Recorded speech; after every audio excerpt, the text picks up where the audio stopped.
Diseret mertua di depan semua orang. Dia tak tahu aku pemilik perusahaan. Semua asetku tarik dan ku buat dia malu dan jadi gelandangan. Sebelum ceritanya dimulai, silakan tulis di kolom komentar dari daerah mana saja teman-teman yang menonton cerita ini. Dan jangan lupa like dan subscribe, agar channel Cerita Ar bisa terus berkembang dan mempersembahkan cerita yang terbaik. Rani duduk di kursi kayu tua di balkon belakang rumahnya. Tangannya menggenggam secangkir teh hangat yang uapnya perlahan naik, menari-nari di udara pagi. Pandangannya kosong mengarah ke kebun kecil yang ia rawat sendiri selama 2 tahun pernikahannya. Sepasang bunga kertas mekar, warnanya merah muda, kontras dengan hidupnya yang kini semakin memudar warnanya. Sejak menikah dengan Yudi, banyak hal yang berubah, termasuk dirinya sendiri. Dulu ia wanita mandiri, aktif, dan bebas mengekspresikan ide-ide kreatifnya. Sekarang, ia lebih banyak diam, menahan, dan menyimpan segalanya di dalam dada. Tidak ada yang tahu siapa Rani sebenarnya. Bahkan Yudi pun tidak. Yudi keluar dari kamar tanpa menyapanya. Langsung menuju ruang tamu sambil menyalakan televisi. Sudah biasa. Tak ada lagi kebiasaan pagi seperti dulu. Saling menyapa, sekadar cium di kening, atau menanyakan tidur semalam. Ada sarapan di meja, ucap Rani pelan tanpa menoleh. Yudi hanya mengangguk kecil.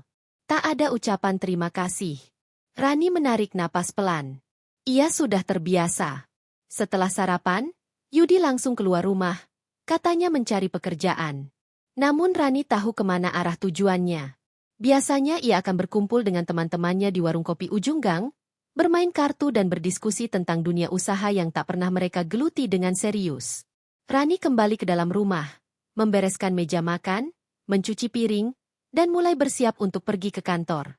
Ia memakai baju kerja sederhana, blazer abu-abu dan celana hitam panjang. Riasan wajahnya minimalis, namun tetap manis. Rambutnya ia ikat rapi. Ia berpamitan pada ibu mertuanya yang sejak pagi sudah duduk di ruang tengah menonton sinetron. Mau kemana kamu? Tanya Bu Ratri tajam. Kerja, Bu, jawab Rani tenang. Kerja? Kerja macam apa yang bisa kamu lakukan? Gaji kecil, belum tentu cukup bayar listrik. Rani menunduk. Maaf, Bu. Sudah sana, jangan telat. Nanti dibilang menantu pemalas. Rani hanya bisa tersenyum tipis sebelum keluar rumah. Perjalanan ke kantor ia tempuh dengan sepeda motor yang biasa ia simpan di garasi tetangga. Karena ibunya Yudi tidak suka ada kendaraan, butut, parkir di halaman. Rani tidak keberatan. Sudah terlalu sering ia mengalah. Sampai di kantor, suasana langsung berubah. Semua karyawan menyapanya dengan hormat. Tapi tak ada yang menyebutnya, Bu Rani. Mereka menyapanya dengan nama depan, seolah ia hanya rekan kerja biasa. Hanya staf bagian tertinggi dan orang-orang tertentu yang tahu siapa dia sebenarnya. Rani bukan pegawai biasa. Ia adalah pemilik utama dari PT Sinar Terang Persada, sebuah perusahaan distribusi retail dan manufaktur yang memiliki puluhan cabang di berbagai kota besar. Namun ia menyamar sebagai karyawan biasa di cabang Jakarta Selatan, untuk memahami kondisi lapangan dan mencari ketulusan orang-orang di sekitarnya. Rani memasuki ruangan marketing dengan senyum ramah. Ia mulai bekerja seperti biasa, menginput data, membuat proposal presentasi, dan mengecek laporan harian dari para sales. Tak ada yang mencurigai bahwa perempuan bersahaja itu bisa mengubah nasib seluruh perusahaan hanya dengan satu tanda tangannya. Hari berjalan lambat. Saat istirahat, Rani makan siang bersama rekan-rekannya. Mereka berbicara ringan soal pekerjaan, soal bos besar yang katanya misterius dan jarang muncul. Rani hanya tersenyum. Di sore hari, Rani pulang tepat waktu. Ia tidak pernah lembur, bukan karena malas, tapi karena ada kewajiban lain di rumah. Melayani mertua dan suaminya. Begitu tiba, rumah sudah berantakan. Piring kotor di wastafel menumpuk. TV masih menyala keras. Yudi tertidur di sofa. Bu Ratri menyambutnya dengan nada menyindir. Pulang cepat amat. Udah capek kerja ringan, ya? Baru jam 5, Bu, jawab Rani sambil melepas sepatu. Kalau kamu kerja beneran, pasti pulangnya malam. Coba kayak Yudi tuh. Kerja keras cari kerjaan. Rani diam saja. Yudi yang disebut-sebut sedang tertidur lelap dengan remote TV di dada.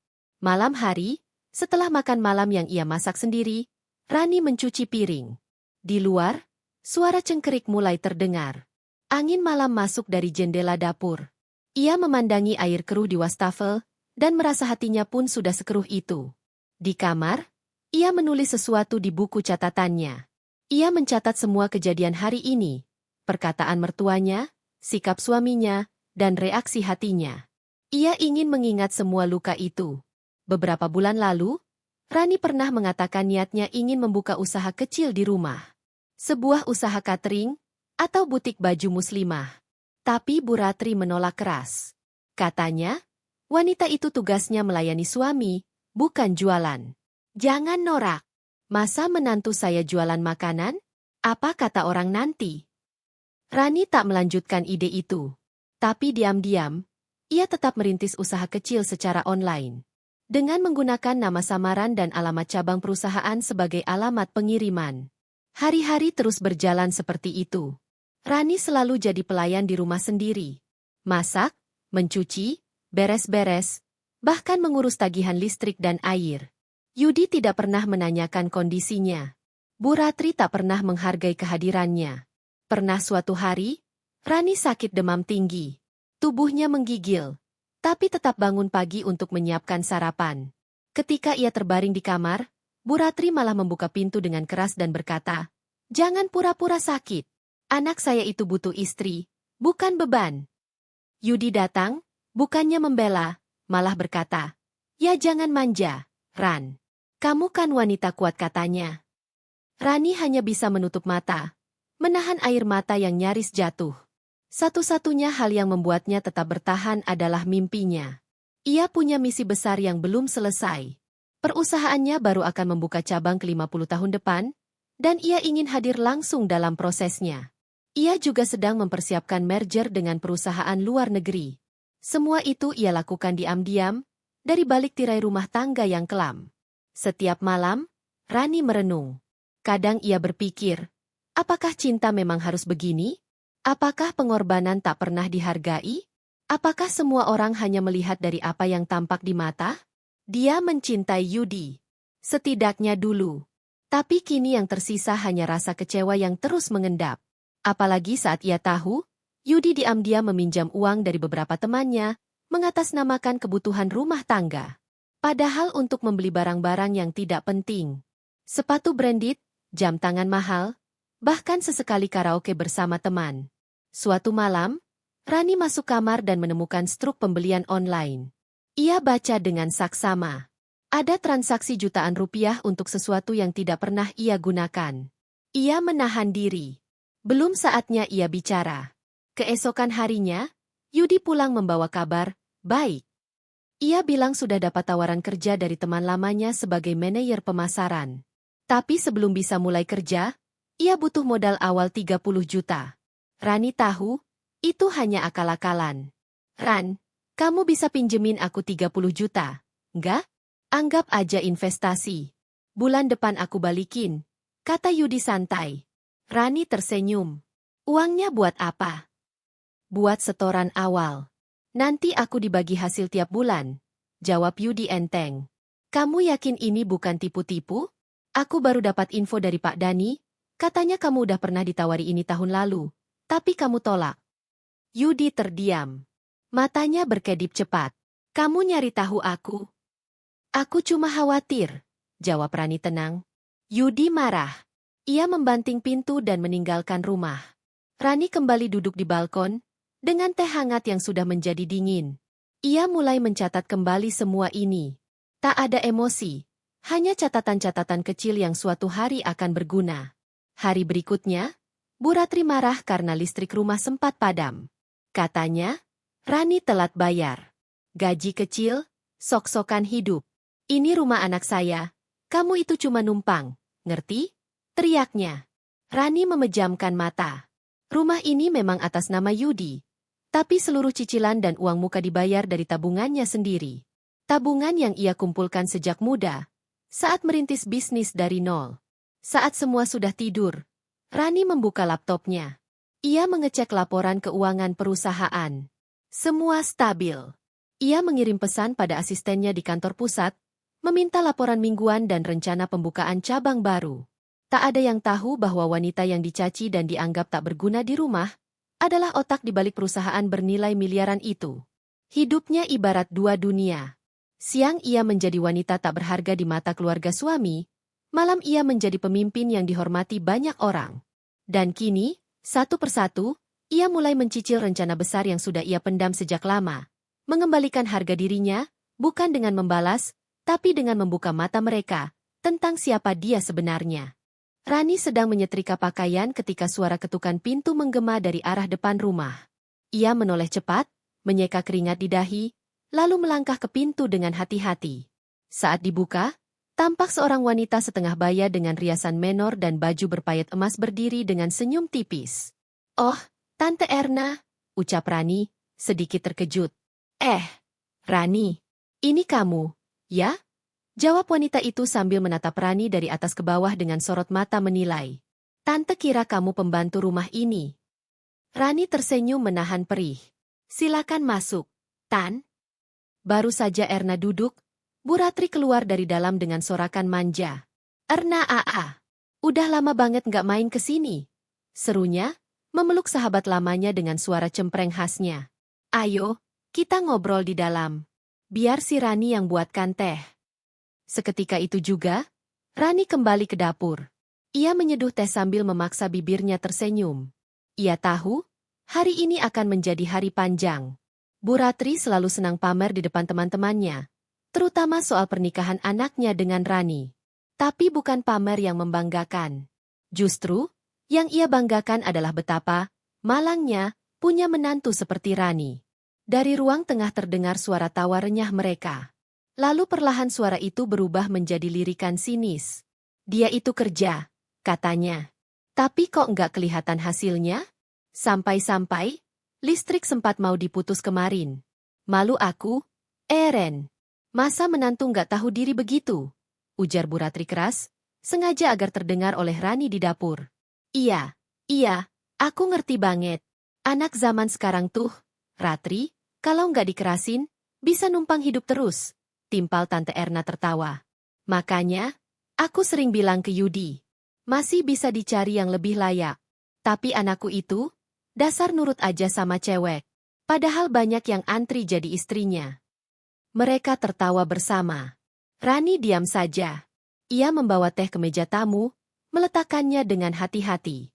"Terima kasih, Rani," kata Tante Erna datar. "Kamu udah kerja, ya? Kerja apa sekarang?" "Di kantor distribusi, Tan," jawab Rani singkat. "Oh, distribusi ya?" Matanya melebar sinis. "Jadi sales gitu?" Rani hanya mengangguk pelan. "Lumayan sih. Daripada nganggur," gumam Tante Erna tanpa basa-basi. Bu Ratri menahan tawa. "Iya, lumayan. Meski masih banyak yang harus dia pelajari. Soalnya, kadang masak aja masih keasinan. Tapi ya, sabar aja aku." Rani berdiri. "Permisi, saya mau lanjut menyetrika di belakang." "Nah tuh, cocok kan, Eren? Tampangnya tuh kayak pembantu. Tapi ya sudahlah, yang penting dia nggak bikin ribut," ujar Bu Ratri begitu Rani pergi. Hari itu, perasaan Rani seperti dikoyak-koyak. Tapi ia tak mengeluh. Ia tak mengadu. Ia hanya mencatat semuanya di buku catatan kecilnya malam harinya, sebelum tidur. Bahkan, ia hafal dengan jelas apa yang diucapkan dan kapan. Keesokan harinya, Bu Ratri menunggu Rani di meja makan dengan wajah kusut. "Kamu besok ikut ke acara keluarga besar Yudi," katanya tanpa menatap. "Acara apa ya, Bu?" tanya Rani sopan. "Syukuran ulang tahun adiknya Pak Detoni. Banyak saudara dari luar kota yang datang. Kamu harus ikut. Malu kalau nggak ada istri Yudi." Rani mengangguk. "Baik, Bu." Namun hatinya tahu, acara itu bukan sekadar kumpul keluarga. Ini tentang pamer status. Dan ia, lagi-lagi, akan jadi bahan gunjingan. Hari yang ditunggu tiba. Rani mengenakan kebaya biru muda yang ia jahit sendiri. Sederhana namun sopan. Rambutnya disanggul rapi. Namun saat ia turun dari kamar, Bu Ratri langsung mencibir. "Kamu pakai baju itu? Astaga, Kayak penjual kue di pasar. Rani terdiam. Ganti. Minimal pakai yang bermerek. Ini keluarga besar loh. Bukan arisan RT. Rani tetap diam. Ia tidak mengganti baju itu. Ia tahu, berapapun mahalnya baju yang ia kenakan, tetap saja Bu Ratri akan melihatnya hina. Mereka tiba di rumah Pak Detoni. Banyak tamu sudah berkumpul. Suasana meriah. Meja penuh hidangan. Rani duduk di pojok ruangan. Ia mencoba membantu menyusun makanan, tapi ditolak oleh salah satu saudara Yudi. Gak usah bantu, nanti malah bikin repot, katanya. Rani kembali ke tempat duduk. Ia menyapa beberapa saudara jauh, menjawab pertanyaan dengan sopan, namun tak ada yang sungguh-sungguh tertarik padanya. Semua fokus pada Bu Ratri yang sibuk berbicara tentang betapa kerasnya ia mendidik menantu yang tidak tahu diri. Tak lama kemudian, salah seorang bibi dari pihak Yudi bertanya keras dari tengah ruangan. Ran, kamu kerja apa sekarang? Di kantor distribusi, Bu. Marketing, jawab Rani. Oh, marketingnya? Ya bagus sih. Tapi ya gitu ya, gajinya pas-pasan, kan? Orang-orang tertawa kecil. Rani tersenyum menahan malu. Tiba-tiba, salah seorang tamu wanita menyapa Yudi yang baru masuk. Wah, Yudi, ini istrimu ya? Katanya sambil menatap Rani dari ujung kaki ke kepala. Cantik sih, tapi kelihatan sederhana banget ya. Rani berdiri hendak mengambil air putih. Namun sebelum sempat melangkah, Bu Ratri menarik lengannya dengan kasar. Kamu jangan mondar-mandir di sini. Duduk aja. Jangan bikin malu. Seketika ruangan terdiam. Semua mata tertuju pada Rani dan Bu Ratri. Rani terpaku. Lengan kirinya sakit akibat tarikan kuat itu. Wajahnya memucat, tapi ia tetap menunduk. Dengar ya, kata Bu Ratri dengan suara lantang. Kalian semua jangan tertipu tampangnya yang manis. Dia ini, maaf ya saya bilang, nggak punya latar belakang jelas. Orang tuanya pun saya nggak tahu kerja apa. Beberapa tamu mulai terlihat tak enak hati. Tapi Bu Ratri terus melanjutkan. Sudah 2 tahun nikah sama anak saya, nggak ada satupun kemajuan. Saya sampai harus bantu bayar listrik. Dia kerja, tapi uangnya entah kemana. Rani merasa lututnya lemas. Tapi ia tetap berdiri tegak. Beberapa tamu mulai saling berbisik. Yudi hanya berdiri di dekat pintu, tidak berkata apa-apa. Tidak membela, tidak menegur. Saat air mata mulai menggenang, Rani membalikkan badan dan berjalan keluar dari ruangan. Ia tak tahan lagi. Tapi belum sampai ke halaman, suara keras Bu Ratri terdengar lagi. Dan sekarang dia mau kabur. Lihat kan, semua. Dia nggak tahu malu. Rani berhenti. Perlahan ia berbalik. Maaf, Bu, ucapnya tenang. Saya pamit duluan. Saya tidak ingin merusak suasana acara keluarga. Tanpa menunggu jawaban, Rani berjalan keluar, menahan air mata yang nyaris jatuh. Tapi wajahnya tetap tegar. Langkahnya tetap anggun. Meski dalam hati, ia sudah tidak sanggup lagi. Malam itu, ia duduk di balkon rumahnya. Angin malam mengelus pipinya. Dingin. Seng. Rani membuka catatannya lagi. Tangannya menulis kalimat-kalimat yang penuh luka. Ia merekam semuanya dengan rapi. Tak satu pun dilewatkan. Karena ia tahu, suatu hari nanti, semua ini akan menjadi saksi, saat ia berdiri, dan membungkam mereka tanpa perlu satu pun kata teriakan. Ia memandangi langit. Ada bintang. Ada harapan. Tapi juga ada kemarahan yang mulai menyala diam-diam di dadanya. Dan malam itu, untuk pertama kalinya, Rani membuka folder khusus di laptopnya berjudul, Rencana Akhir. Langkah kaki Rani terdengar perlahan menyusuri lorong koridor lantai 3 gedung utama PT Sinar Terang Persada. Pagi itu, ia datang lebih awal dari biasanya. Suasana kantor masih sepi. Hanya ada suara kipas angin dan bunyi printer dari ruang admin. Ia membuka ruang meeting kecil di ujung koridor, lalu meletakkan laptop, berkas-berkas, dan sebuah map coklat berisi dokumen penting. Beberapa menit kemudian, seorang pria setengah baya berseragam formal masuk ke ruangan dengan napas terengah.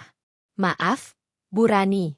Macet sedikit tadi di tol, katanya sambil duduk di kursi seberang. Tidak apa-apa, Pak Gan. Kita mulai saja. ujar Rani tenang. Pak Gunawan, Kepala Cabang Regional Jabodetabek, mengeluarkan laptopnya, lalu memulai presentasi tentang pergerakan saham anak perusahaan. Diskusi berlangsung serius. Mereka membahas kontrak dengan mitra luar negeri, laporan keuangan, juga evaluasi kinerja cabang-cabang yang berada di bawah pengawasan langsung Rani.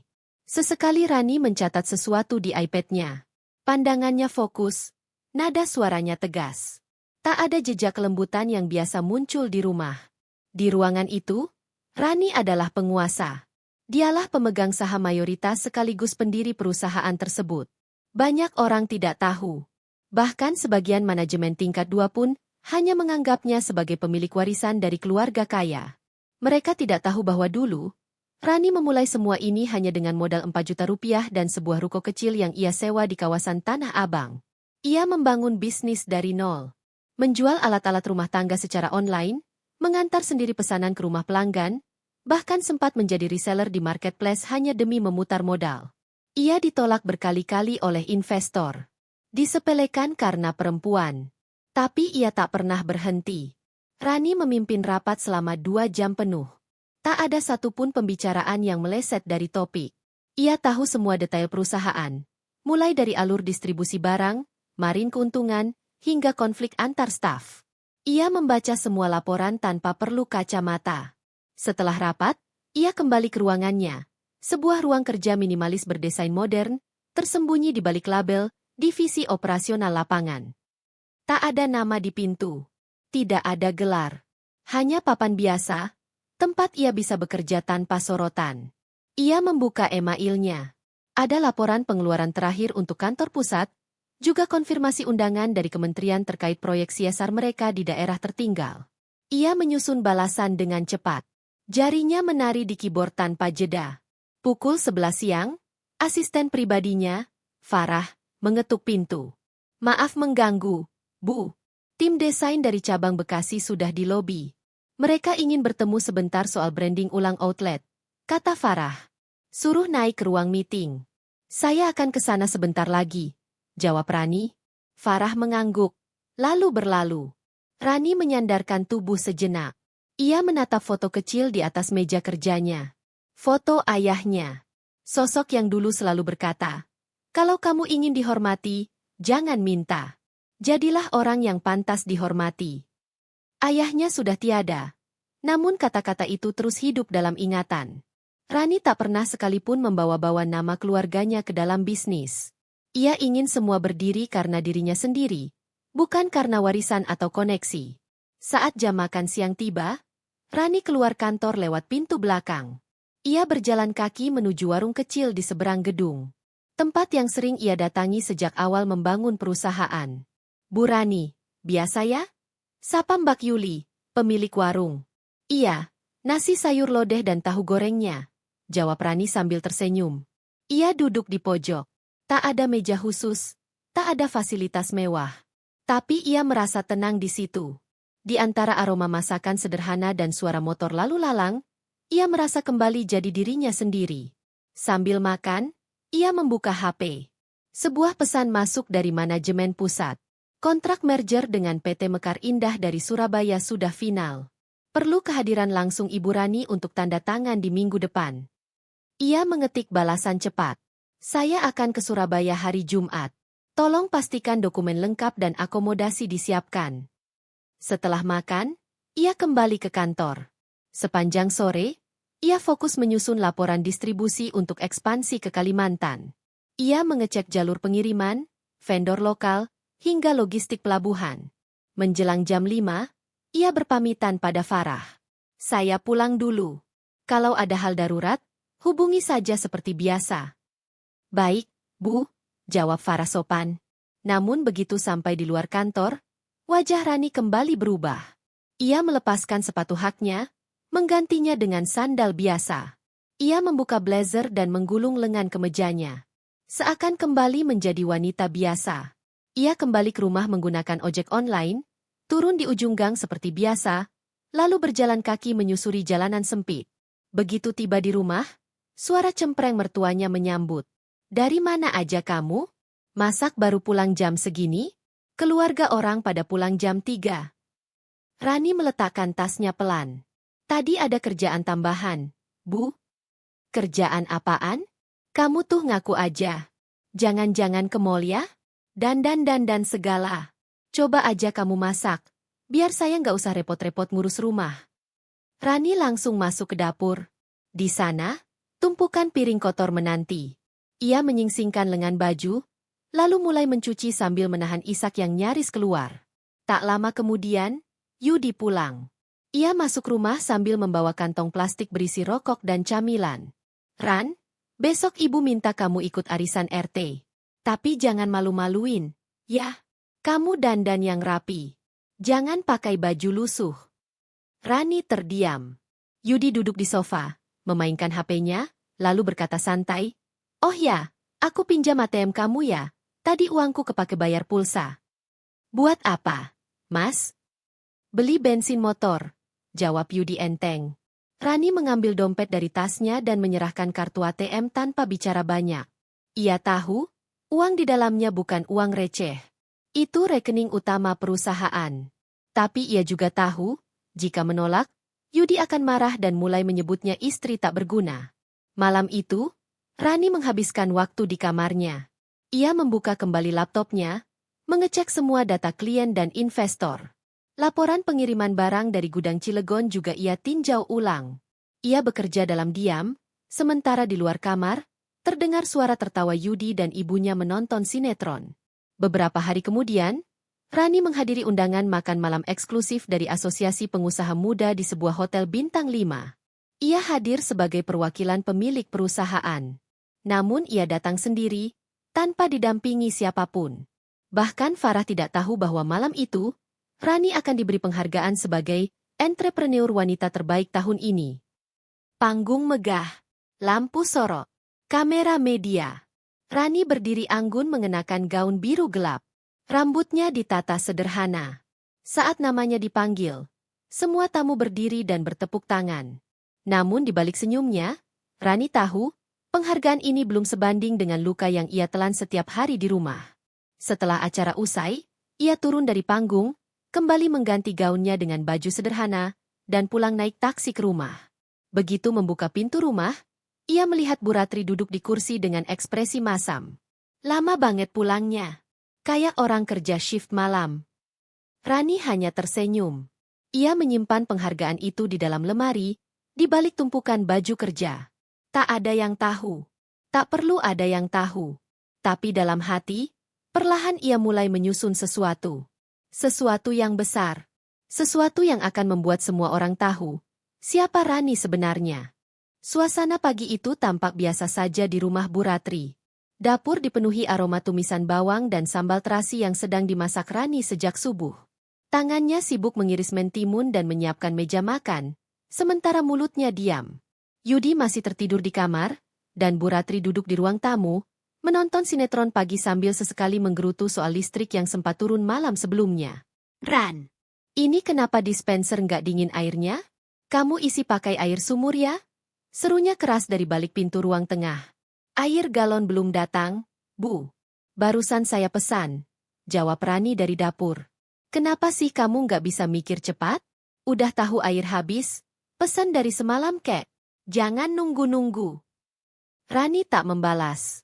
Ia sudah terlalu sering mendengar teriakan itu. Namun pagi itu hatinya terasa lebih berat dari biasanya.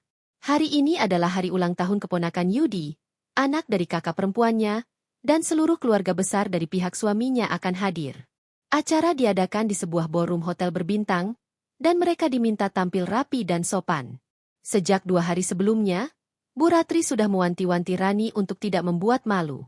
Bahkan secara terang-terangan mengancam, jika Rani berani tampil lusuh atau telat, ia akan dipermalukan di depan semua tamu. "Kamu denger ya, Rani?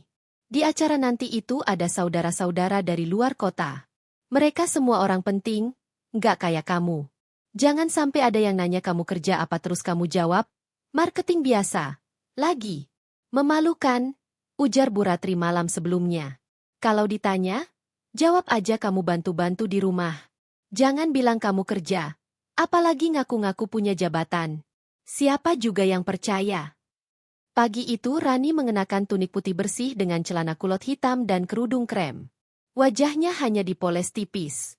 Ia tahu, di mata Bu Ratri, ia tak akan pernah cukup layak. Jadi untuk apa berusaha menyenangkan orang yang tak pernah ingin melihat kebaikannya?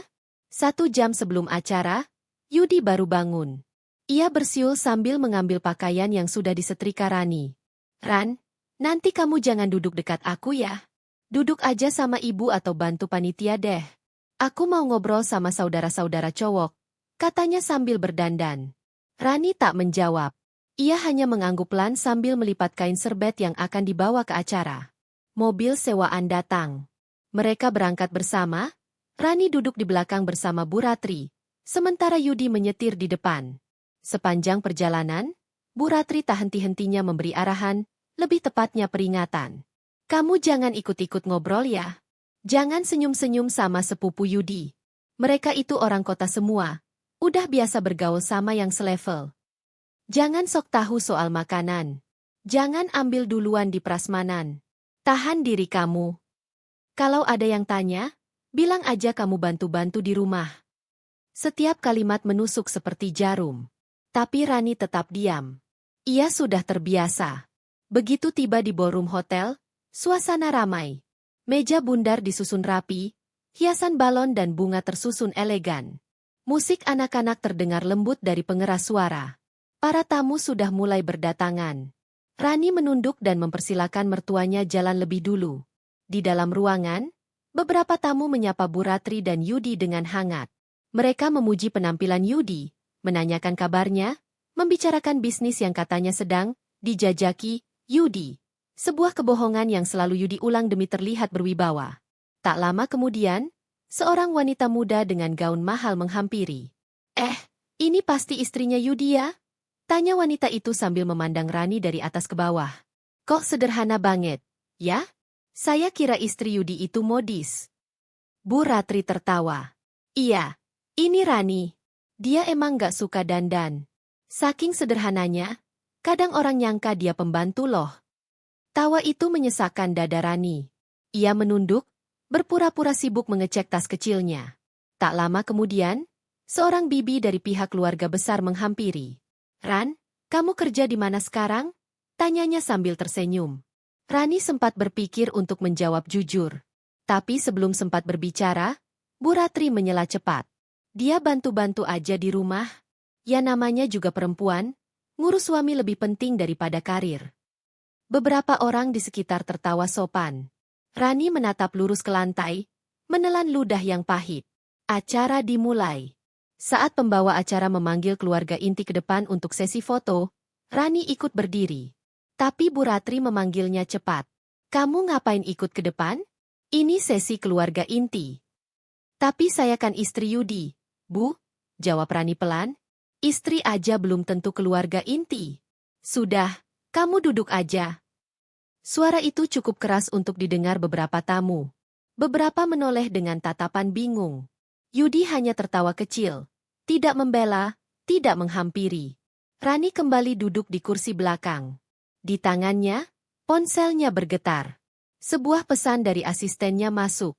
"Ibu, file presentasi merger sudah lengkap. Tanda tangan bisa dijadwalkan sesuai waktu Ibu. Kami siap kapanpun." Rani menatap layar ponsel itu lama. Dalam hati, ia tertawa. Ironi yang begitu dalam. Di satu sisi, ia ditolak sebagai bagian keluarga karena dianggap tak punya apa-apa. Di sisi lain, di dunia luar, ia adalah penentu jalannya perusahaan besar. Setelah sesi foto, para tamu mulai mengantre di meja makan prasmanan. Rani berdiri pelan, menunggu giliran. Namun ketika ia mulai mengambil piring, seorang wanita dari keluarga Yudi berkata pelan tapi tajam. "Mbak, biar tamu yang ambil dulu. Kamu kan bagian dapur ya?" Ucapan itu membuat beberapa orang terdiam. Tiba-tiba Bu Ratri menghampiri dari belakang, merampas piring dari tangan Rani dan meletakkannya ke meja dengan kasar. "Kamu tuh nggak ngerti sopan santun ya? Ini tamu semua. Kamu malah nyerobot. Memalukan. Dasar nggak tahu aturan," bentaknya. Seluruh tamu di sekitar mematung. Yudi yang berdiri agak jauh hanya melirik singkat lalu mengalihkan pandangan. Tak ada yang membela Rani. Tidak satu pun. Rani berdiri mematung. Tangannya gemetar. Hatinya hancur. Tapi wajahnya tetap tenang. Ia menatap lurus ke wajah mertuanya. Maaf, Bu, ucapnya pelan. Kamu tuh nggak punya rasa malu ya? Di depan orang banyak juga nggak bisa jaga sikap. Semua mata kini menatap ke arah mereka. Ruangan sunyi. Hanya terdengar suara musik anak-anak di latar. Rani membungkuk pelan, lalu melangkah keluar ballroom. Langkahnya ringan tapi mantap. Air mata tak keluar. Hanya napasnya yang terasa berat. Ia naik taksi pulang. Di perjalanan, ia membuka laptopnya. Satu demi satu folder dibuka. Ia menulis pesan singkat kepada bagian hukum perusahaannya. Aktifkan kembali proses penarikan aset atas nama pribadi saya yang digunakan oleh pihak ketiga. Segera laksanakan tanpa menunggu persetujuan lebih lanjut. Lalu ia membuka folder, rencana akhir. Satu demi satu nama muncul dalam daftar itu. Semua aset, semua properti, semua fasilitas yang ia izinkan atas nama Cinta, mulai saat itu akan ditarik kembali. Tidak dengan marah, tapi dengan perhitungan. Dengan hukum. Dan dengan senyum. Suasana rumah sore itu terlihat sunyi. Tidak ada suara televisi yang biasanya meraung-raung di ruang tengah. Tidak ada Yudi yang mondar-mandir atau Bu Ratri yang mengomel dari dapur. Hanya suara sendok dan garpu yang saling beradu di atas piring saat Rani duduk makan malam seorang diri. Sejak kejadian di acara keluarga, tak ada seorang pun dari rumah yang menyinggung peristiwa memalukan itu. Bukan karena mereka merasa bersalah. Tapi karena mereka menganggapnya hal sepele yang sudah selayaknya diterima oleh menantu, tidak tahu diri, seperti Rani. Yudi pulang pukul 8 malam dengan jaket lusuh tergantung di lengan. Wajahnya terlihat lelah tapi tidak penuh beban. Ia langsung masuk kamar tanpa menyapa, lalu kembali keluar sambil menyeret kursi ke ruang tengah. Ran, kita ngobrol bentar, katanya santai. Rani meletakkan piring, membersihkannya, lalu duduk berhadapan. Gini ya. Yudi membuka pembicaraan sambil menyalakan rokok. Aku udah dapat peluang bisnis dari teman lama. Mereka lagi cari investor untuk buka tempat makan di daerah BSD. Katanya peluangnya gede banget. Mereka cuma butuh tambahan modal 50 juta. Aku udah bilang, aku minat, tinggal cari duitnya. Rani menatap suaminya. Tatapannya tenang, nyaris tanpa emosi. Jadi kamu minta aku yang kasih modalnya? Tanyanya pelan.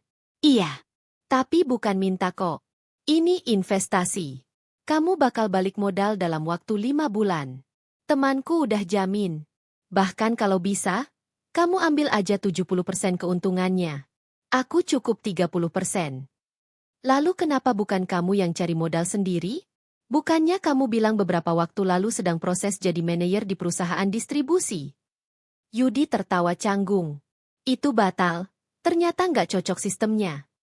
Batal atau kamu yang gak lulus seleksi?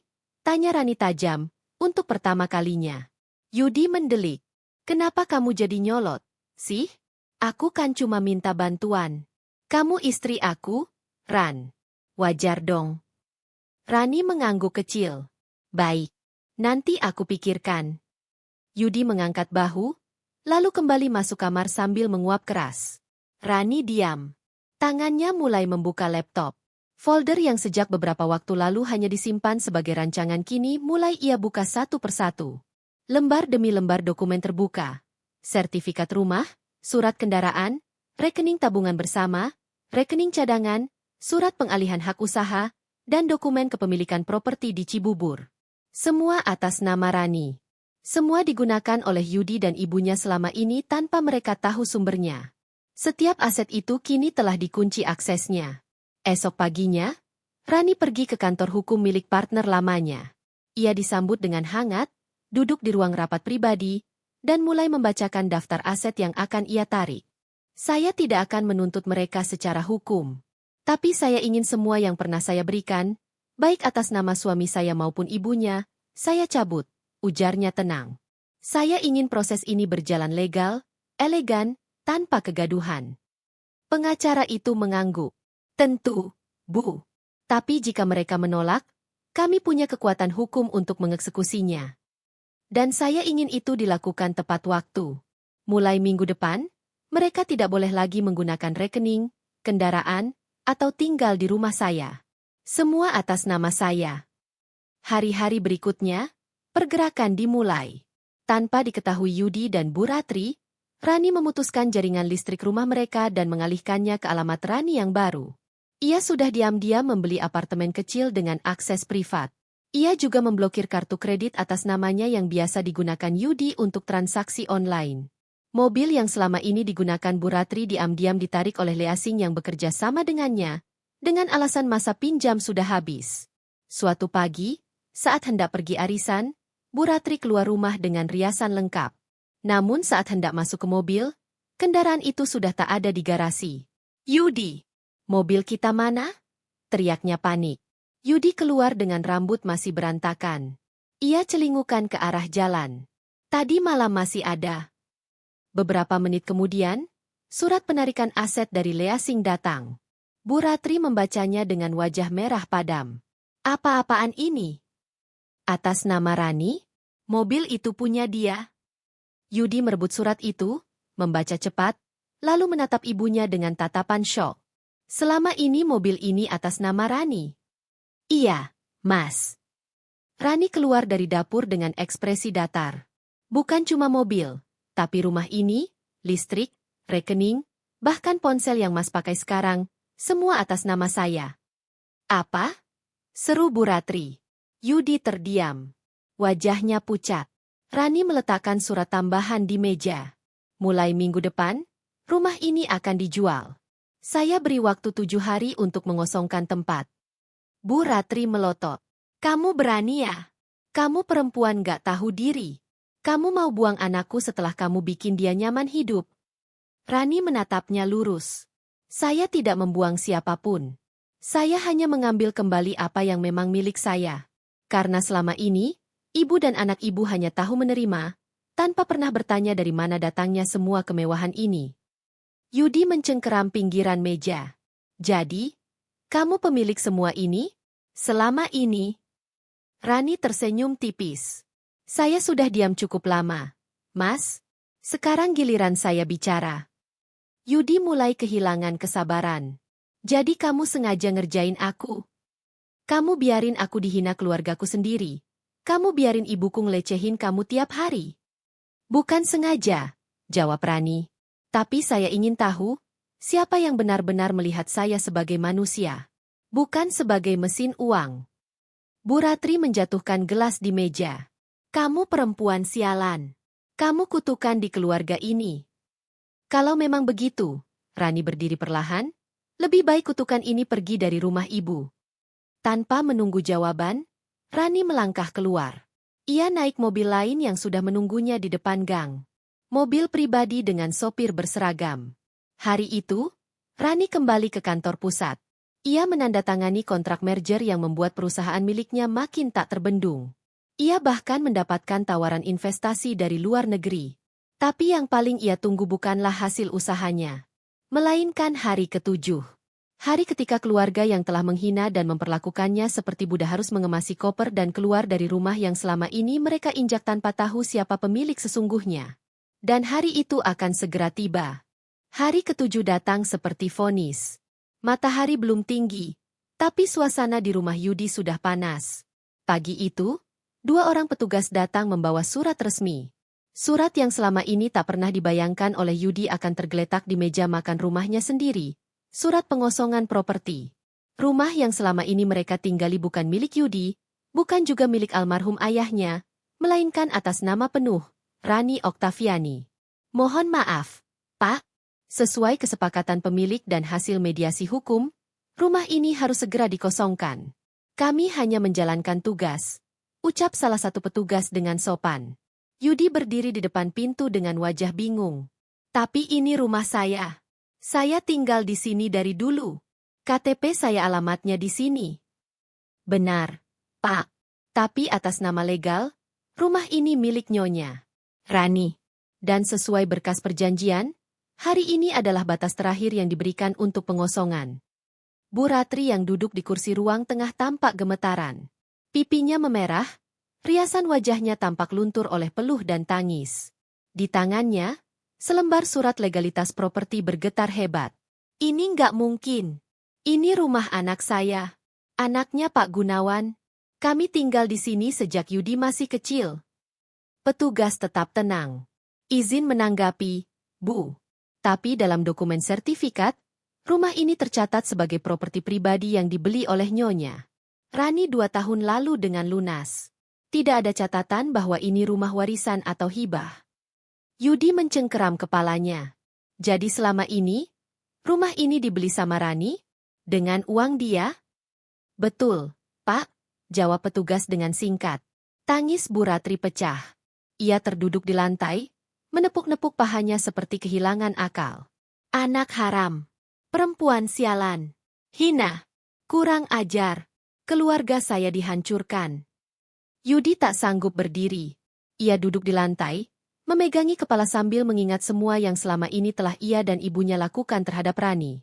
Semua hinaan, semua makian, semua perlakuan buruk, dan semua fasilitas mewah yang mereka banggakan. Semuanya ternyata berasal dari tangan perempuan yang selama ini mereka injak-injak martabatnya. Koper dan kardus mulai dikemasi. Petugas memberi waktu hingga sore untuk menyelesaikan proses pengosongan. Barang-barang pribadi dimasukkan ke dalam dus seadanya. Tak ada mobil untuk memuat semuanya. Karena mobil pun sudah ditarik. Di luar pagar, beberapa tetangga mulai melongok. Suara-suara sumbang mulai terdengar. Loh, rumahnya Yudi disita? Kok bisa ya?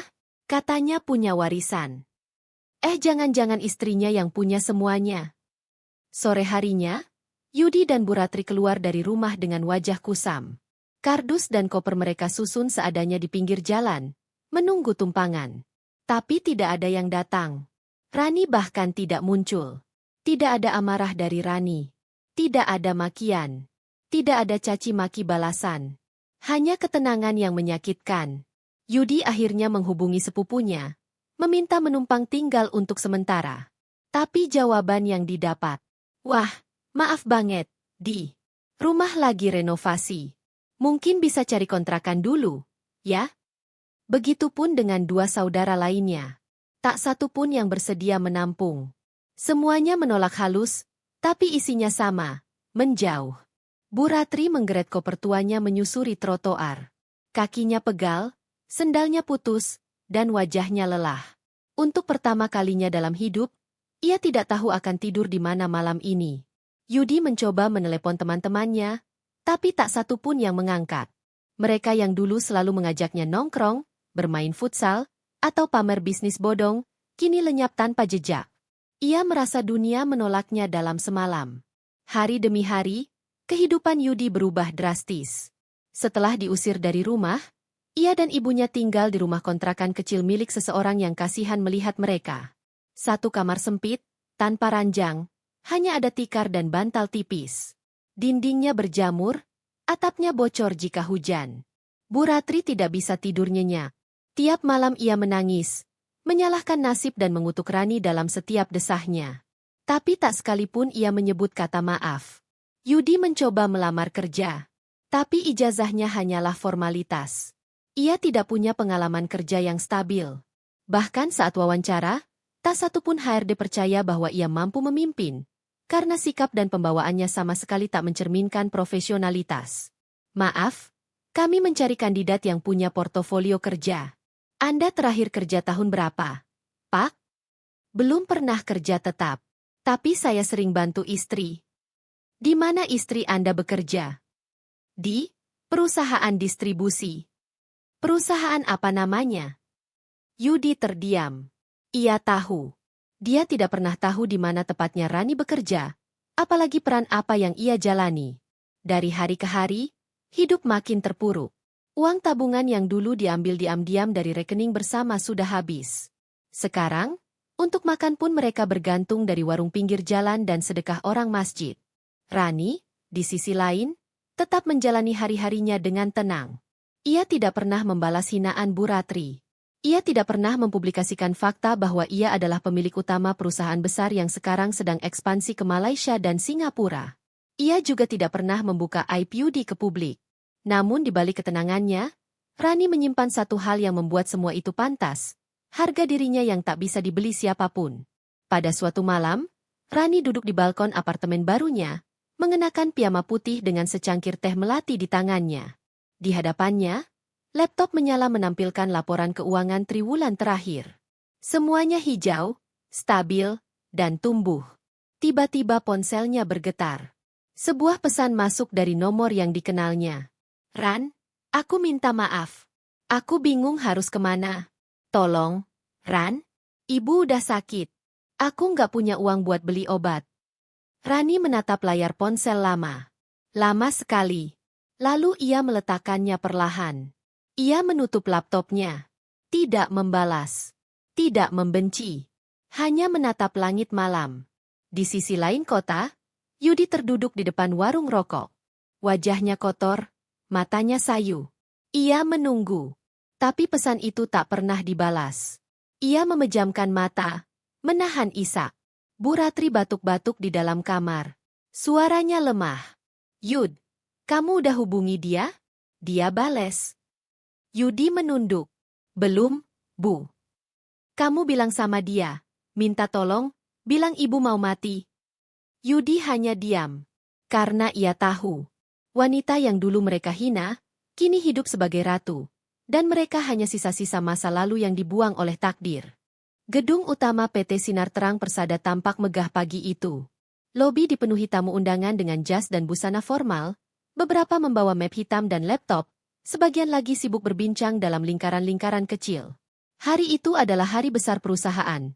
Perayaan ulang tahun ke-10 dan peresmian ekspansi internasional yang ditunggu-tunggu banyak pihak, termasuk investor asing dan jajaran media bisnis nasional. Layar LED raksasa di depan lobi menampilkan deretan foto perjalanan perusahaan, dari gudang kecil di Tanah Abang hingga kini menjadi salah satu perusahaan distribusi terbesar di Asia Tenggara. Semua orang menunggu satu sosok yang disebut-sebut sebagai otak di balik kesuksesan perusahaan ini. Rani. Wanita itu muncul perlahan dari lift pribadi yang terhubung langsung dengan lantai direksi. Mengenakan setelan celana putih tulang dengan blazer elegan berwarna emas pucat, ia berjalan tenang melewati barisan direksi yang langsung berdiri memberi hormat. "Selamat pagi, Bu Rani." "Selamat datang, Bu." Langkahnya mantap. Rambutnya diikat rapi, wajahnya tanpa celah. Aura pemimpin terpancar dari setiap gerakannya. Semua mata tertuju padanya. Namun jauh dari kemegahan itu, di seberang jalan luar gedung, berdiri dua sosok yang tak diundang, dengan pakaian lusuh dan wajah murung, Yudi dan Bu Ratri. Keduanya berdiri memandangi gedung tinggi itu dengan tatapan campur aduk. Yudi memegang brosur acara yang ia temukan di media sosial. Di sana, tertulis jelas, pembicara utama dan pemilik perusahaan, Nyonya Rani Oktaviani. Jadi selama ini, dia pemiliknya. Bu Ratri bergetar. "Itu bukan nama samaran? Itu benar-benar dia?" Yudi diam. Tak mampu menjawab. Pagi itu ia datang bukan untuk merusak, bukan untuk marah. Tapi karena ia kalah. Dan ia tahu itu. "Kita masuk," katanya pelan. Mereka berdua berjalan menyeberang. Begitu mendekat ke pintu utama, seorang petugas keamanan langsung menghampiri. "Maaf, acara ini undangan tertutup. Bapak dan Ibu tidak terdaftar di sistem." "Saya suaminya Bu Rani," jawab Yudi cepat. Saya mau bicara sebentar." Petugas itu tampak ragu. Namun ketika hendak menolak, dari arah dalam, seseorang dari divisi humas mengenali Yudi dan segera membisikkan sesuatu ke petugas. Tak lama kemudian, mereka diizinkan masuk, atas izin langsung dari atasan tertinggi. Mereka berjalan menyusuri lobi megah, melewati orang-orang berjas yang memandangi mereka dengan tatapan heran. Pakaian mereka tak pantas. Bau tubuh mereka menusuk. Tapi tidak ada yang berani bicara. Semua terlalu penasaran, terlalu ingin tahu siapa dua sosok yang datang tanpa undangan itu. Di dalam auditorium utama, acara baru saja dimulai. Pembawa acara tengah memanggil nama-nama penting dari berbagai negara, lalu mempersilakan mereka duduk di kursi kehormatan. Tiba-tiba, suara pembawa acara menggema. Dan inilah sosok inspiratif yang akan kita dengar langsung kisahnya hari ini. Wanita luar biasa, pendiri PT Sinar Terang Persada, pemilik tunggal saham mayoritas, dan penggerak ekspansi keempat negara Asia, Ibu Rani Oktaviani. Tepuk tangan menggema di seluruh ruangan. Kamera media mulai menyala. Wartawan mengarahkan mikrofon ke panggung. Rani melangkah naik, senyum kecil menghiasi wajahnya. Tangannya tenang menggenggam mikrofon. Cahaya lampu panggung menerpa wajahnya. Namun saat ia mulai berbicara, langkah kaki dari arah belakang mengejutkan semua orang. Yudi dan Bu Ratri muncul di ambang pintu auditorium. Wajah mereka kusut, mata sembab. Ruangan terdiam. Rani menoleh. Matanya bertemu dengan Yudi. Sekilas. Lalu berpaling. "Maaf," ucapnya ke mikrofon. "Izinkan saya menyambut dua orang tamu istimewa yang baru saja tiba." Semua mata mengikuti arah pandangnya. Seseorang dari panitia memberikan 2 kursi tambahan di sisi kiri depan. Dengan ragu-ragu, Yudi dan Bu Ratri duduk. 10 tahun lalu, Rani mulai, saya memulai usaha ini dari sebuah kamar kontrakan. Banyak yang meremehkan saya. Banyak yang menganggap saya hanya wanita biasa yang tak mungkin sukses. Saya dihina, diremehkan, bahkan diinjak martabatnya. Tapi saya memilih diam. Karena saya percaya, diam bukan berarti kalah. Diam adalah cara menyiapkan kemenangan yang elegan. Yudi menunduk. Tangannya mengepal. Wajahnya panas. Ia tidak tahu harus menyalahkan siapa. Karena tak ada lagi yang bisa disalahkan selain dirinya sendiri. Rani melanjutkan. Hari ini, saya tidak berdiri untuk membanggakan diri. Tapi saya berdiri untuk menunjukkan satu hal. Bahwa perempuan yang kalian injak hari ini, bisa jadi orang yang akan menyelamatkan hidup kalian besok. Atau sebaliknya, perempuan yang kalian sia-siakan hari ini, akan jadi orang yang menolak menolong saat kalian dalam kehancuran. Tepuk tangan menggema. Beberapa orang bahkan berdiri. Bu Ratri menahan tangis. Mulutnya bergetar, ingin bicara, ingin meminta maaf. Tapi tak ada suara yang keluar. Rani menutup pidatonya dengan kalimat. Saya tidak menuntut siapapun untuk menghormati saya. Tapi hari ini, saya berdiri sebagai bukti bahwa harga diri tak perlu diteriakkan. Ia akan muncul sendiri ketika waktunya tiba. Acara selesai. Rani turun dari panggung. Beberapa tamu menghampirinya untuk berjabat tangan, meminta foto, dan mengucapkan selamat. Namun ia hanya menjawab singkat, lalu segera menuju pintu belakang. Yudi mengejarnya. "Rani, tunggu. Rani, tolong dengarkan aku." Langkah Rani terhenti. Ia menoleh, menatap Yudi dengan tatapan kosong. "Mas mau bilang apa?" Yudi menarik napas. Aku salah. Aku sadar sekarang. Aku kehilangan segalanya. Ibu juga sakit. Kami nggak punya tempat tinggal." Rani mengangkat alis. "Dan Mas pikir itu alasan yang cukup untuk minta saya menolong kalian lagi? Aku mohon, Ran. Sekali ini saja. Aku janji akan berubah.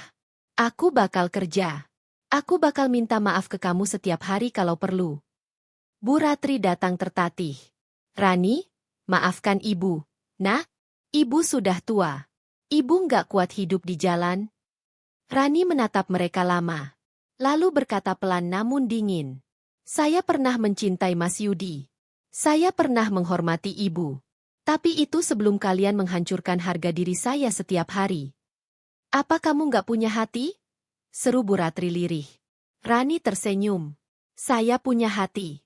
Tapi hati saya bukan untuk diinjak 2 kali." Tanpa berkata lagi, Rani berjalan pergi. Meninggalkan Yudi dan ibunya berdiri di lorong panjang yang terasa seperti lorong penyesalan. Mata mereka mengantar kepergian seorang wanita yang dulunya mereka anggap tak berarti. Tapi kini telah menjadi terlalu tinggi untuk bisa mereka jangkau bahkan dengan permohonan maaf. 3 hari setelah acara peresmian ekspansi perusahaan, nama Rani Oktaviani menjadi topik hangat di berbagai portal bisnis. Semua orang membicarakan bagaimana seorang perempuan yang sebelumnya tidak pernah muncul ke permukaan, ternyata selama ini adalah pendiri, pemilik, sekaligus penyelamat perusahaannya. Sosok yang selama ini dianggap hanya karyawan biasa, diam-diam menandatangani kontrak miliaran rupiah dengan mitra asing. Tapi bagi Rani, semua itu tak penting.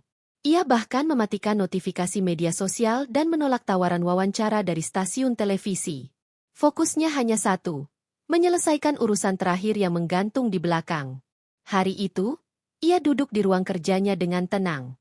Di mejanya terdapat berkas-berkas penting, pengalihan aset, penutupan rekening bersama, pencabutan wewenang, dan dokumen legal lainnya. Ia membaca satu persatu, memastikan semuanya sesuai hukum, tidak ada celah untuk diputarbalikkan. Farah, panggilnya pada sang asisten. Farah menghampiri cepat. Iya, Bu. Surat pencabutan fasilitas terakhir sudah disiapkan? Sudah, Bu. Ini dia. Untuk rumah kontrakan sementara yang dipakai Pak Yudi dan ibunya, serta dana darurat yang dulu ibu transfer ke rekening cadangan milik Pak Yudi. Rani menerima surat itu. Matanya menatap lembar demi lembar dengan tajam. Mulai hari ini, cabut semuanya. Tidak ada satupun fasilitas yang tersisa. Dan pastikan mereka tahu, semuanya dihentikan bukan karena benci, tapi karena mereka tak tahu diri. Baik, Bu. Beberapa menit kemudian, email resmi dikirimkan kepada Yudi. Isinya jelas. Dengan ini kami beritahukan bahwa seluruh fasilitas yang sebelumnya digunakan atas kemurahan hati Nyonya Rani Oktaviani, termasuk namun tidak terbatas pada tempat tinggal sementara, kendaraan sewaan, dana bantuan kesehatan, dan akses rekening cadangan, resmi dihentikan pertanggal hari ini. Kami mohon pihak yang bersangkutan segera mengosongkan properti terkait dan menghentikan penggunaan dana yang bukan haknya. Tak berselang lama, Yudi membacanya. Ia sedang duduk di depan kontrakan sempit bersama ibunya saat notifikasi email masuk ke ponsel murah yang baru saja ia beli dari hasil menjual sepatu bekasnya sendiri. Air mukanya langsung berubah. Tangan yang gemetar membuat ponsel nyaris terlepas dari genggamannya. Mas, ada apa? Tanya Bu Ratri dengan suara pelan, tubuhnya yang kurus menyandar ke dinding kusam. Kontrakan ini akan ditarik, jawab Yudi dengan suara serak. Apa? Bu Ratri membelalak. Yudi mengangguk perlahan. Semuanya dicabut. Nggak ada lagi bantuan dari Rani. Bahkan rekening cadangan yang selama ini kita pakai buat beli obat ibu juga dibekukan. Bu Ratri terduduk lemas. Wajahnya pucat pasi. Kita mau tinggal di mana sekarang? Yudi tak menjawab. Malam harinya, pemilik kontrakan datang. Seorang pria paruh baya dengan kunci di tangan dan wajah tak enak. Maaf, Pak Yudi. Saya juga bingung. Tapi ini surat resmi. Saya diminta segera mengosongkan kontrakan ini, karena biaya sewa ternyata ditanggung oleh perusahaan milik Bu Rani. Dan sekarang sudah dihentikan. Yudi mencoba menjelaskan, memohon. Tapi pria itu hanya menggeleng pelan. Saya kasihan, tapi saya juga ada keluarga. Pak, saya nggak bisa ambil risiko. Pukul 10 malam, Yudi dan ibunya duduk di trotoar depan kontrakan. Barang-barang mereka tergeletak dalam kardus dan tas plastik. Beberapa orang melintas, menoleh dengan tatapan iba, tapi tak satu pun berhenti. Bu Ratri menangis. Suaranya terisak. Kita ini siapa sekarang? Yud? Apa gunanya kita dulu sombong? Apa gunanya ibu hina dia setiap hari? Kita ini apa sekarang? Yudi menutup wajahnya dengan kedua telapak tangan. Tak ada jawaban. Hari demi hari berlalu. Mereka berpindah-pindah tempat. Kadang tidur di musola, kadang di emperan toko. Makanan bergantung pada belas kasihan. Bu Ratri makin kurus. Batuknya makin parah. Kakinya lemah. Sesak napas tak berhenti. Sementara itu, Rani melanjutkan hidup dengan damai. Ia membuka cabang perusahaan baru di Surabaya, membangun rumah perlindungan bagi perempuan korban kekerasan, dan mendonasikan sebagian pendapatannya ke panti asuhan. Namun ia tidak pernah sekalipun menoleh ke belakang. Suatu malam, Rani mengunjungi sebuah panti sosial milik yayasannya. Di sana, ia disambut anak-anak yatim piatu yang berebut memeluknya. Senyumnya tulus, matanya hangat. Namun di balik senyum itu, pikirannya sempat teringat satu hal. Penghinaan demi penghinaan yang dulu ia terima. Ucapan Bu Ratri. Hinaan Yudi. Tertawaan keluarga besar yang dulu menganggapnya tidak layak. Tapi ia hanya tersenyum kecil. Dendam bukan lagi bahan bakarnya. Harga dirilah yang membawanya sampai sejauh ini. Di sisi lain kota, Yudi terduduk di pelataran masjid.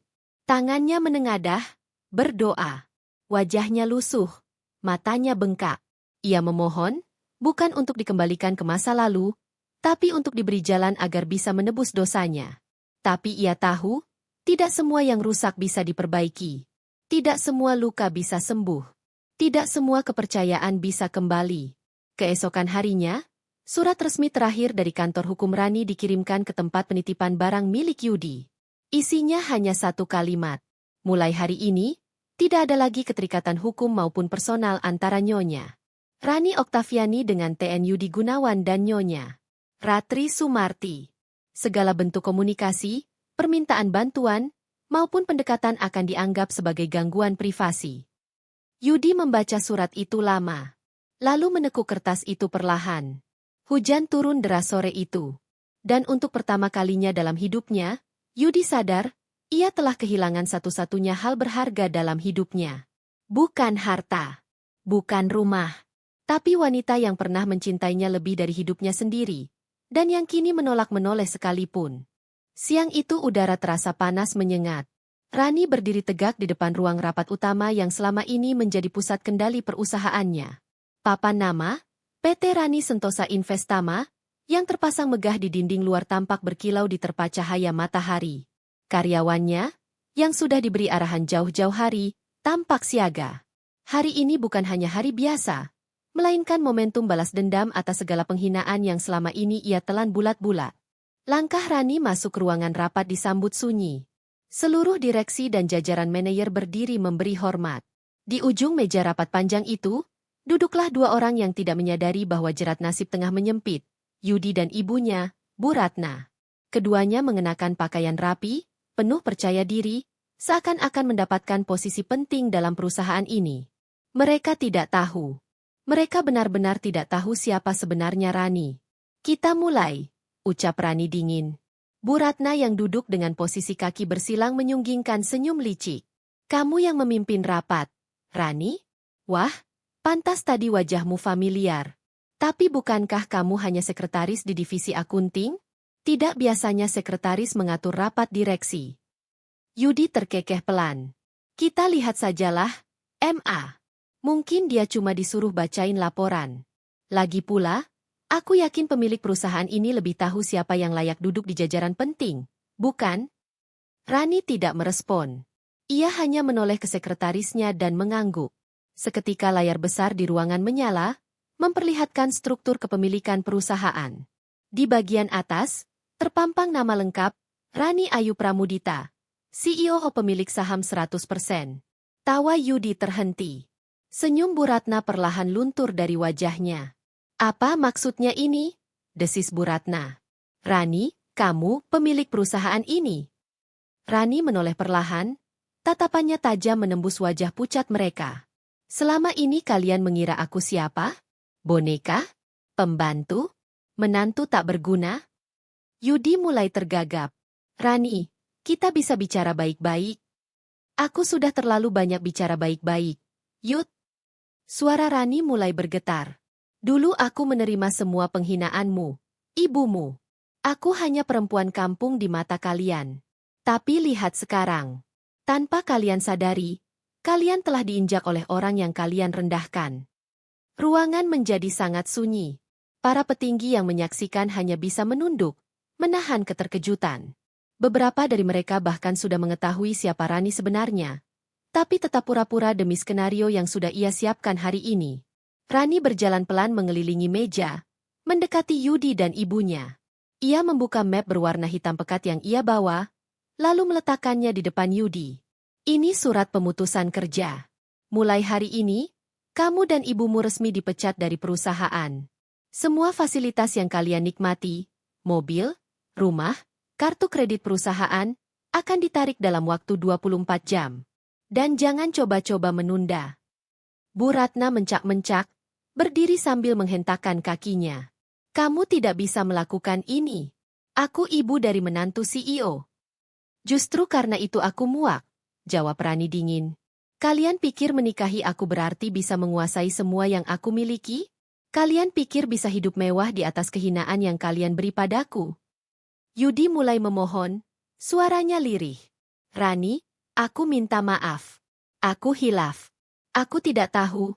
Aku kira kamu hanya wanita biasa. Sayangnya aku memang wanita biasa, ujar Rani sambil mendekat. Tapi wanita biasa yang kalian rendahkan, diseret di depan orang banyak, dipermalukan seperti binatang. Sekarang giliran kalian merasakannya. Rani memberi isyarat pada satpam perusahaan. Dua orang berseragam masuk dan berdiri di samping Yudi dan Bu Ratna. Silakan antarkan mereka keluar. Mulai detik ini mereka tidak punya hak apapun di perusahaan ini. Tidak. Tolong. Rani, jangan begini, kita masih suami istri, ucap Yudi tergopoh. Rani menatapnya tajam. Kita sudah bukan siapa-siapa sejak kamu menyeretku di depan pasar. Menyebutku perempuan murahan di depan semua orang. Ingat itu. Suasana kantor menjadi panas. Beberapa pegawai mulai membicarakan kejadian itu dengan bisik-bisik. Satpam menggiring Yudi dan Bu Ratna keluar. Wajah mereka merah padam. Tidak percaya bahwa semuanya berbalik sedrastis ini. Di lobi perusahaan, para karyawan yang selama ini menjadi saksi kesombongan Bu Ratna dan Yudi kini berdiri menyaksikan mereka berjalan lunglai keluar gedung. Tak ada senyum, tak ada hormat. Hanya tatapan penuh karma. Mobil mewah yang biasanya menjemput mereka sudah ditarik beberapa jam sebelumnya. Mereka berdiri di pinggir jalan, mata memandang kosong. Mama, ini bagaimana ini? Bisik Yudi panik. Kita ke rumah dulu. Kita pikirkan nanti, ucap Bu Ratna bergetar. Namun begitu mereka sampai di rumah, pemandangan yang lebih menyakitkan menanti. Petugas dari pihak perusahaan sudah berada di sana. Seluruh barang mewah disita. Pakaian, perabotan, hingga mobil digiring keluar pagar rumah. Yudi hanya bisa mematung, sementara ibunya menangis di lantai. Tak berselang lama, pemilik rumah datang, seorang pria paruh baya. Maaf, rumah ini atas nama perusahaan, dan sekarang dinyatakan tidak dalam kepemilikan keluarga Anda. Silakan tinggalkan rumah ini dalam waktu 3 jam. Bu Ratna berteriak histeris, memohon pada siapapun, tapi tak ada yang peduli. Dunia yang mereka bangun dari hasil menjilat dan menjatuhkan orang kini hancur dalam sekejap. Sore harinya, mereka duduk di warung kecil pinggir jalan, menenteng koper seadanya. Yudi termenung, melihat ibu yang menangis tak henti. Dulu mereka menertawakan Rani karena pulang kerja naik ojek, karena makan di warteg, karena berpakaian sederhana. Sekarang mereka sendiri tidak tahu harus makan dari mana. Sementara itu, Rani berdiri di balkon ruang kerjanya. Ia memandangi langit sore yang kemerahan. Dendamnya terbalas. Namun di balik itu, hatinya tetap menyisakan luka. Ia tak pernah ingin semuanya berakhir seperti ini. Tapi harga dirinya sudah diinjak terlalu dalam. Telepon genggamnya berbunyi. Ibu Rani, ucap sekretarisnya. Ada tamu ingin bertemu, mengaku kerabat dari Pak Yudi. Bilang aku tidak bisa ditemui siapapun malam ini. Baik, Ibu. Rani menutup tirai dan berjalan menuju meja kerjanya. Ia duduk, mengambil selembar foto usang dari laci, foto pernikahannya dengan Yudi. Ia menatapnya lama, sebelum akhirnya merobek foto itu perlahan. Waktu terus berjalan, dan ia tahu, luka itu mungkin tak akan pernah benar-benar hilang. Tapi setidaknya, ia tidak lagi berada di bawah kaki siapapun. Ia berdiri, tegak, di atas namanya sendiri. Suara sepatu hak tinggi Rani menggema di lantai marmer perusahaan. Gaun hitamnya menjuntai elegan, rambutnya ditata sanggul rapi dengan sentuhan glamor. Di belakangnya, 2 staf keuangan dan 1 pengacara pribadinya berjalan cepat, mengikuti langkah kakinya yang mantap. Wajahnya dingin, tak sedikit pun menyiratkan keraguan. Semua karyawan menunduk hormat saat ia melintas di lorong utama lantai eksekutif. Di ruangan rapat besar, Yudi dan ibunya, Nyonya Wati, duduk dengan wajah kebingungan. Mereka dipanggil ke kantor pusat dengan alasan perubahan struktural. Tak sedikit pun mereka mencium bau kehancuran yang akan menimpa mereka siang ini. Rani membuka pintu ruang rapat dengan tegas. Semua yang ada di ruangan langsung berdiri. Yudi terbelalak saat melihat istrinya yang biasanya tampil sederhana kini muncul sebagai wanita powerful, penuh wibawa. Wajahnya memucat, tubuhnya kaku. Sementara ibunya menatap Rani dengan sorot mata sinis, belum sadar bahwa kekuatan di ruangan itu tak lagi milik mereka. Duduk, ucap Rani datar, lalu menarik kursi di ujung meja rapat. Rani? Kamu ngapain di sini? Tanya Yudi terbata. Sebentar lagi kamu akan tahu. Jawabnya tenang sambil membuka berkas besar berisi dokumen legal. Pengacara Rani menyerahkan selembar surat pemutusan kerja kepada Yudi. Dengan ini, kami secara resmi memberhentikan Saudara Yudi dari jabatan sebagai Kepala Divisi Operasional, efektif mulai hari ini. Semua fasilitas perusahaan wajib dikembalikan dalam waktu 1x24 jam. Yudi membelalak. Apa maksudnya ini? Aku Kepala Divisi. Aku menantu direktur. Kalian gak bisa seenaknya memecat aku. Rani mendongak pelan, menatap Yudi dengan sorot tajam. Kamu bukan siapa-siapa di sini, Yud. Dan mulai hari ini, kamu akan tahu siapa pemilik semua yang kamu injak dan kamu hina selama ini. Nyeng. Wati berdiri sambil membanting tangannya ke meja. Apa-apaan ini? Siapa kamu berani-beraninya bicara seperti itu di depan anak saya? Dengan tenang, Rani menyerahkan satu bundel dokumen kepemilikan saham dan akta perusahaan. Lihat ini baik-baik, Bu. Saya, Rani Wulandari, adalah pemilik tunggal dari seluruh perusahaan yang selama ini kalian pikir milik keluarga kalian. Termasuk rumah yang kalian tempati, mobil yang kalian pakai, dan bahkan kartu kredit yang kalian gesek seenaknya. Suasana mendadak sunyi. Yudi nyaris pingsan. Sementara ibunya terdiam membeku seperti patung. Seluruh pegawai yang menyaksikan adegan itu menunduk. Beberapa mulai berbisik tak percaya. Rumah yang kalian tinggalin itu dibeli atas nama perusahaanku, dengan surat kuasa dari aku. Mobil Alphard itu aset inventaris kantor yang diberikan untuk eksekutif. Dan sekarang, kalian bukan siapa-siapa lagi di perusahaan ini. Yudi berteriak, suaranya mulai tak terkontrol. Kamu jahat, Rani. Kamu balas dendam? Rani menatapnya tajam. Aku adil. Selama ini kamu dan ibumu memperlakukanku seperti pembantu.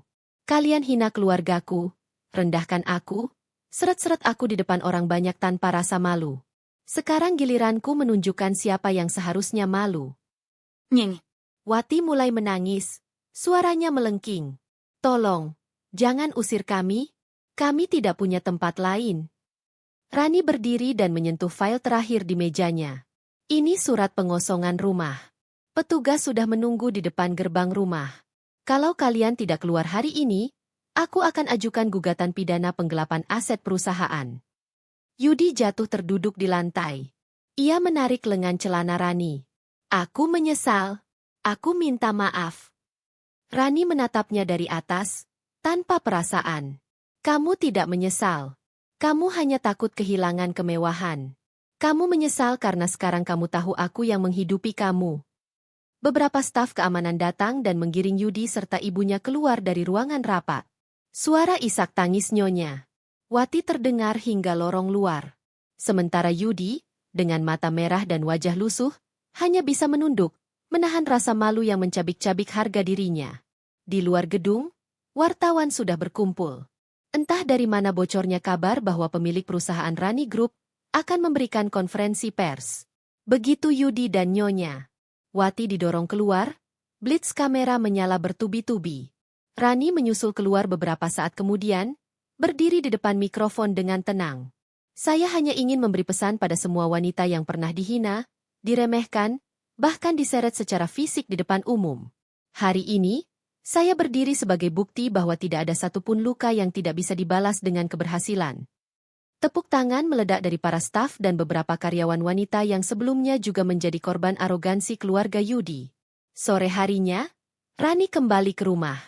Rumah itu kini kosong. Petugas dari perusahaan properti sudah datang dan memasang plang bertuliskan, disewa, dijual milik PT Rani Group, di pagar. Ia berdiri di depan pintu, menatap langit senja yang mulai berubah oranye.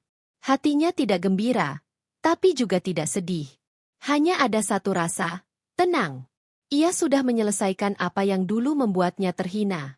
Bukan dengan emosi, tapi dengan kekuatan dan kecerdasan. Sementara itu, Yudi dan ibunya duduk di trotoar seberang jalan. Mereka hanya membawa 2 koper dan 1 kantong plastik besar. Tak ada saudara yang mau menampung mereka. Sahabat pun menjauh sejak berita pemecatan dan pengusiran mereka menyebar di media sosial. Bu, kita mau kemana sekarang? Tanya Yudi lemah. Nyeng. Wati hanya bisa memeluk anaknya dan menangis, tanpa jawaban. Dan di balik jendela rumahnya, Rani menutup tirai dengan pelan. Ia tidak menyesali apapun. Yang ia sesali hanya satu. Mengapa dulu ia terlalu sabar menghadapi orang yang salah?